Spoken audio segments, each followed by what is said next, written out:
अस्सलाम वालेकुम, welcome to my YouTube channel smart learning. Second year English की unit number 10 gender inequality and its implications, इसकी मुकम्मल exercise इस video के अंदर हम कवर करेंगे। सबसे पहले जी हमारे पास वर्ड्स मीनिंग है, इनको देख लेते हैं ग्लॉसरी के अंदर। एबॉर्ड डिवेलिंग या रेजिडेंस, इसका मतलब है रिहाइशगाह, मस्कन या ठिकाना। एस्क्राइब मंसूब करना या वजह करार देना। फिर है जी कॉन्स्पिक्यूसली, कॉन्स्पिक्यूसली कहते हैं जी प्रोमिनेंटली, नुमायां तौर पर। कॉन्सिक्वेंटली कहते हैं जी रिजल्टेंटली, नतीजतन। Compound, combine so as to form a whole, ठीक है, मिला हुआ मरकब जिसको कहते हैं अमेज़ा।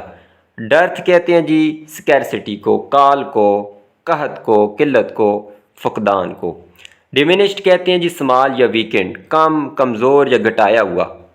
डेट्रीमेंटल कहते हैं फैटल या हार्मफुल, नुकसानदेह या मुज़र। डिस्पैरिटी, ठीक है। पैरिटी कहते हैं इक्वलिटी को, बराबरी को, और डिस जो है उसके आगे हमने प्रीफिक्स लगाई है जिसका मतलब होता है नहीं, नॉट।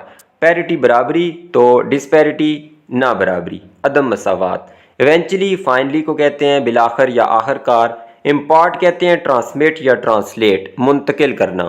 तो ट्रांसलेट का एक मतलब मुंतकिल करना भी होता है, एक तो तर्जुमा करना होता है, एक होता है मुंतकिल करना, जैसे पौधों के अंदर ट्रांसलेशन होती है।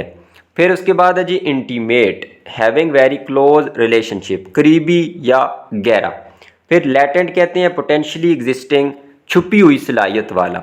मैनिफेस्ट कहते हैं जी डेमोस्ट्रेट, जाहिर करना, वाज़ा करना। मोर्टेलिटी कहते हैं डेथ को, या डेथ रेट कहते हैं शरअ अमवात को। ऑन गोइंग, करंटली हैपनिंग, जारी या ज़ेर अमल। ऑफस्प्रिंग, चिल्ड्रन को कहते हैं बच्चों को। परसिस्टेंट कहते हैं कॉन्टीन्यूअल या नेवर एंडिंग, साबित कदम, मुस्तकिल या मुस्तकिल मिजाज। प्लॉग कहते हैं जी cause to suffer or inflict, आफत डालना, मुसीबत देना। पिनैकल कहते हैं अरूज, the most successful point, the culmination, बुलंद तरीन मकाम। फिर उसके बाद है जी पैट्रियार्कल, एक होता है मैट्रियार्कल, ठीक है, जो जिसके अंदर औरतों की बालादस्ती वाला जो माशरा होता है, सोसाइटी होती है, और जो मर्दाना बालादस्ती वाला माशरा होता है, सोसाइटी होती है, उसको कहते हैं पैट्रियार्कल। पेडेस्टल कहते हैं पोजीशन को, मकाम या स्टैंडिंग, मर्तबा को। फिर पोटेंशियलिटीज़ कहते हैं जी, पोटेंशियलिटीज़ कैपेबिलिटीज़, सलाहियतें। पैरिटी, अच्छा ये यहाँ पे आ गया है, जैसे पैरिटी कहते हैं इक्वलिटी को और डिस्पैरिटी कहते हैं इनइक्वलिटी को। तो पैरिटी बराबरी। रेंडर कहते हैं सबब बनना या फ्राहम करना, प्रोवाइड फ्राहम करना, या काज टू बिकम, सबब बनना। फिर सवारा, सवारा जो है सुलह के बदले निकाह की रस्म। सवारा इज़ अ कस्टम, एक रवायत है, एक रस्म है जो कि मुख्तलिफ हिस्सों में पाई जाती है मुल्क के, जहाँ पे जो लड़कियाँ होती हैं उनको दिया जाता है शादी में या सर्विट्यूड, उनको क्या ग़ुलाम बना के दिया जाता है। टू एन एग्रीव्ड फैमिली, जो मुतासरा फैमिली होती है, हरजाने के तौर पे दिया जाता है, तनाज़ात को ख़त्म करने के लिए। ऑफन मर्डर, अक्सर कत्ल जब होते हैं, मतलब कि एक बंदा कत्ल हो गया है तो उसकी फैमिली जिनका कत्ल हुआ है, तो जिसने कत्ल किया है उनकी कोई लड़की दे दी जाती है, शादी उससे करवा ली जाती है जिरगे के अंदर, या उसको ग़ुलाम बना के दे दिया जाता है। इस रस्म को सवारा कहते हैं, ठीक है। उसके बाद है जी WEF, ये एक एब्रीविएशन है वर्ल्ड इकनॉमिक फोरम की, आलमी इक्तिसादी फोरम। नेक्स्ट ही हमारे पास आर्गुमेंटेटिव ऐसे, जिसको परसुएसिव ऐसे भी कहते हैं। तो यहाँ इसकी सिंपल डेफिनेशन देख लें, ये कैसा ऐसे होता है, ये दलाइल पर मबनी होता है, दलाइल और शवाहिद से साबित करने वाला मजमून। इसके अंदर जो लिखारी होता है, लिखने वाला, वो एविडेंसेस पेश करता है किसी भी अपनी बात को जो है प्रूव करने के लिए। In this type of essay the writer establishes stance or position on an issue by providing reasons and supporting evidence. तो रीज़न वजूहात पेश करता है और उसके सपोर्टिंग जो एविडेंस होते हैं वो पेश करता है। When writing an argumentative persuasive essay, you need more than just an opinion to make your point of view accepted by the reader. तो अगर आप जो कारी है, जो पढ़ने वाला है, उसको उसकी तवज्जो हासिल करना चाहते हैं या उसको अपने नज़रिए के ऊपर कायम करना चाहते हैं, तो आपने अपना ओपिनियन नहीं पेश करना, राय नहीं पेश करनी, बल्कि आपने क्या देना है, रीज़न देने हैं, सॉलिड रीज़न या कोई एविडेंस देना है। तो ये इस ऐसे की डेफिनेशन है, सिंपल, बस आप ये याद कर लें, जिसको आर्गुमेंटेटिव ऐसे कहते हैं, जिसके अंदर आर्गुमेंट्स दलाइल दिए जाते हैं। नेक्स्ट हम देख लेते हैं जी, यहाँ पे एक एक्सरसाइज है जिसके अंदर प्रीफिक्सेस का इस्तेमाल करना है। यहाँ पे ये सारी प्रीफिक्सेस दी गई हैं। अच्छा, यहाँ पे ये अगर इस तरह की लाइन हो तो इसका मतलब है ये प्रीफिक्स है। जो सफिक्स होता है उसकी अगर इस तरह की लाइन होती है, जैसे ये TION सफिक्स है तो फार्म से बन जाए फॉर्मेशन, ठीक है, एजुकेट से बन जाए एजुकेशन, तो उसके पहले लाइन लगी होगी सफिक्स के, तो ये प्रीफिक्स हैं। तो यहाँ पे आप देख लें ये फिक्स है तो इसके आगे हमने प्री लगा दिया, प्रीफिक्स बन गया। यहाँ पे देख लें प्री लगा है। फिर सेंस से नॉन सेंस बन गया, हैप्पी से अनहैप्पी, प्लेस से मिसप्लेस, ये सारे ऊपर दिए गए हैं। यूजुअल, अनयूजुअल, फिर क्या इम्पॉर्टेंट हो गया, फिर रिमाइंड, फिर expert, disrespect, respect, withdraw, illogical, retrieve, फिर unequal, illegal, non fiction, invisible, repay, या इसको डिस्प्ले भी हम लिख सकते हैं, डिस्प्ले से भी बनेगा। एक्सीलेंट, इम्प्रूव, डिफ्रॉस्ट, फिर एक्सीड, रिव्यू, डिकोड और रिफ्लेक्स, फिर unlucky, mislead, non fat, unfair, disgust और विदहोल्ड। ये आसान सी एक्सरसाइज थी। फिर हमारे पास एक और एक्सरसाइज है जिसके अंदर हमने फर्स्ट कंडीशनल सेंटेंस का इस्तेमाल करना है। पिछली जो हमारी यूनिट नंबर 9 थी, पोएम थी दी टॉयज, उसके अंदर भी हमने यही पढ़ा था। वहाँ पे मैंने आपको स्ट्रक्चर बता दिया था। इसके अंदर दो क्लासेज होंगी, ठीक है। एक इफ़ क्लास होती है जिसको कंडीशनल क्लास भी कहते हैं, वो डिपेंडेंट क्लास होती है। दूसरी जो क्लास होती है उसको मेन क्लास कहते हैं, तो वो इंडिपेंडेंट क्लास होती है। तो डिपेंडेंट और इंडिपेंडेंट क्लास मिलके ये कम्प्लेक्स सेंटेंस बनता है। तो कभी कभार इफ़ का इस्तेमाल करते हैं हम, कभी अनलेस का भी इस्तेमाल हो जाता है। नीचे आएगा अनलेस, जिसका मतलब ये देखें नीचे नज़र आ रहा है आपको, जिसका मतलब होता है इफ़ नॉट, अगर नहीं।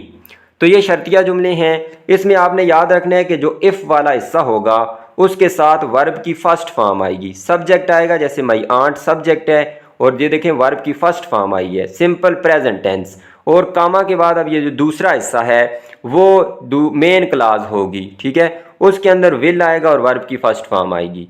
कभी कभार ऐसे भी होगा कि इफ़ क्लास जो है वो बाद में आ जाएगी। जैसे ये 7 नंबर सेंटेंस देखें तो इसमें इफ़ क्लास बाद में आ गई है, दरमियान में कोई कामा नहीं है। तो अब आपने ये याद रखना है कि इफ़ क्लास के साथ आपने सिंपल प्रेजेंट फॉर्म लगानी है, और जो दूसरी क्लास होगी उसके साथ विल और वर्ब की फर्स्ट फॉर्म लगानी है।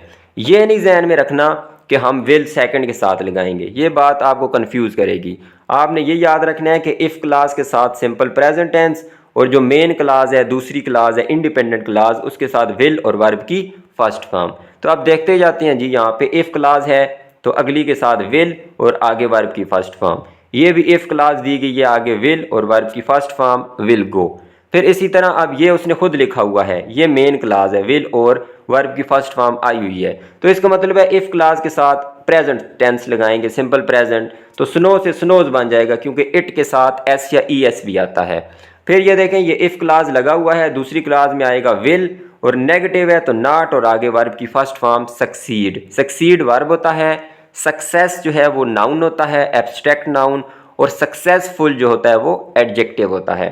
फिर पांचवा देख लें इफ़ यू ब्रिंग, तो ये देखें ये इफ़ क्लास है, तो मतलब कि ये पहला हिस्सा जो है इसके अंदर वर्ब की फर्स्ट फॉर्म आएगी, सिंपल विल नहीं आएगा, तो ये ब्रिंग ही आएगा, फर्स्ट फॉर्म होती है।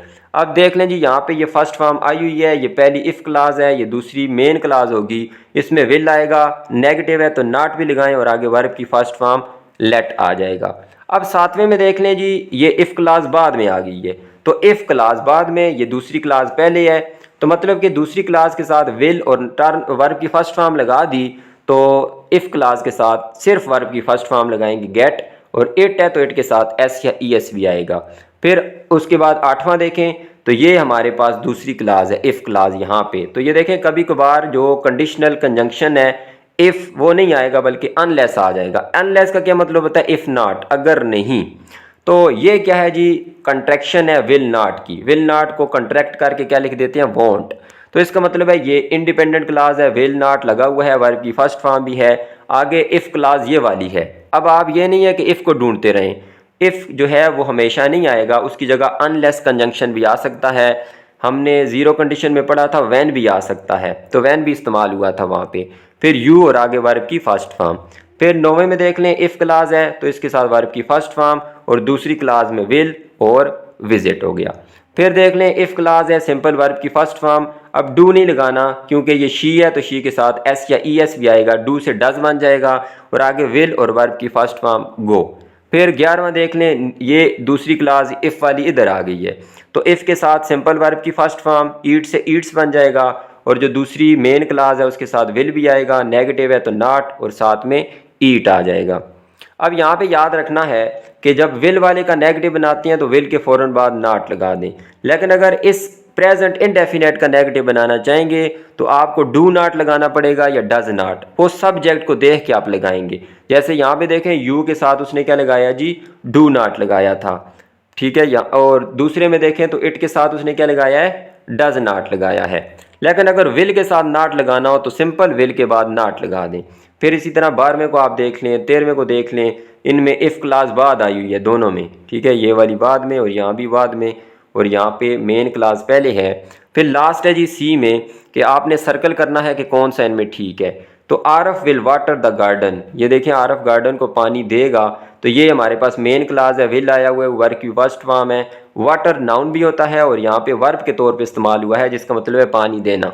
इफ़ क्लास के साथ अब क्या आएगा, वर्ब की फर्स्ट फॉर्म, विल नहीं आएगा क्योंकि विल जो है वो मेन क्लास के साथ आता है, इफ़ क्लास के साथ सिंपल वर्ब की फर्स्ट फॉर्म।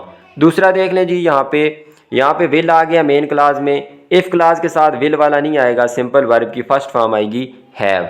फिर उसके बाद तीसरे में देख लें, यहाँ भी मेन क्लास में विल आ चुका है, अनलेस आ गया है यहाँ पे। अनलेस जो है उसका मतलब क्या होता है, इफ़ नॉट, अगर नहीं। यू, अब यू के साथ विल हरी नहीं आएगा, हरी आएगा क्योंकि इफ़ के साथ कभी भी आपने विल जो है और वर्ब की फर्स्ट फॉर्म नहीं लगानी, सिंपल प्रेजेंट टेंस आपने लगाना है। We will be late for the show unless you hurry. फिर है जी, अब यहाँ पे देख लें जी, इफ़ बाद में है इफ़ क्लास, तो इफ़ क्लास के साथ तो रेंज उसने ठीक लगाया हुआ है। जो मेन क्लास है ये वाली सारी, इसके साथ विल भी लगाएंगे और वर्ब की फर्स्ट फॉर्म लगाएंगे तो ये वाला इस्तेमाल होगा, ये वाला टेक इस्तेमाल नहीं होगा। फिर यही बस आपको कंफ्यूज कर रहा है, कभी इफ़ क्लास पहले कभी बाद में। इस तरह 15वें में देख लें, इफ़ क्लास है तो इसके साथ इट आएगा और वर्ब की फर्स्ट फॉर्म आएगी, विल नहीं आएगा। फिर यहाँ पे देख लें वी विल गो, ठीक है।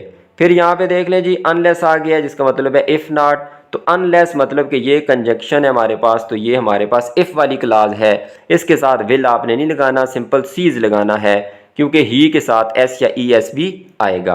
और यहाँ पे तो कंट्रैक्शन है will not, cross main class में विल आएगा और आगे वर्ब की फर्स्ट फॉर्म। तो ये ऑलरेडी मैं अपने एसएसटी जनरल के कोर्स में करवा भी चुका हूँ। जो एसएसटी जनरल की तैयारी कर रहे हैं वो लेक्चर नंबर 15 और 16 में देखें। तो ये जितने भी कंडीशनल सेंटेंसेस हैं, zero, first, second, third, fourth नहीं थर्ड तक, वो वहाँ पे मैं आपको करवा चुका हूँ। अगर उनके नोट्स चाहिए तो वहाँ पे आपको नंबर भी मिल जाएगा, आप व्हाट्सएप पे भी रब्ता कर सकते हैं। वीडियो अच्छी लगी है तो इसको लाइक कर दें, चैनल को सब्सक्राइब कर दें। अल्लाह हाफिज़।